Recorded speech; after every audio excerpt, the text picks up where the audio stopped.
Hi friends, ఇప్పుడు ఒక కథ చెప్పుకుందాం. The story name is the bundle of sticks, అంటే కట్టెల కర్రలు.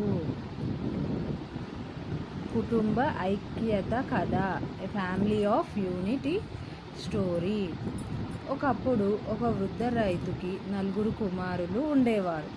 వారు చిన్న చిన్న విషయాలకే ఎప్పుడూ గొడవ పడేవారు.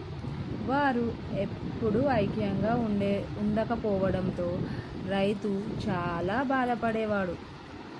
ఒకరోజు రైతు తన కుమారులందరినీ పిలిచి ఒక కట్ట కర్రలను ఇచ్చాడు. ఈ కట్టను విరగొట్టండి అని అన్నాడు.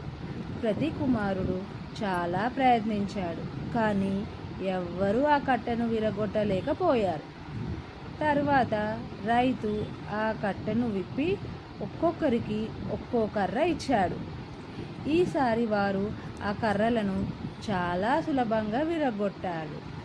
అప్పుడు రైతు చిరునవ్వుతో ఇలా చెప్పాడు, నా పిల్లలు, మీరు ఈ కట్టె కర్రలాగా ఎప్పుడూ ఐక్యంగా ఉండాలి. ఎవ్వరూ మిమ్మల్ని ఓడించలేరు. కానీ మీరు విడివిడిగా ఉంటే ఎవరికైనా మిమ్మల్ని సులభంగా ఓడించడం సాధ్యమవుతుంది.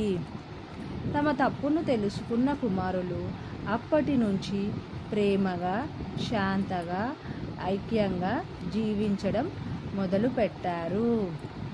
ఈ కథ నుంచి తెలుసుకున్న నీతి ఏమిటంటే ఐక్యతనే బలం.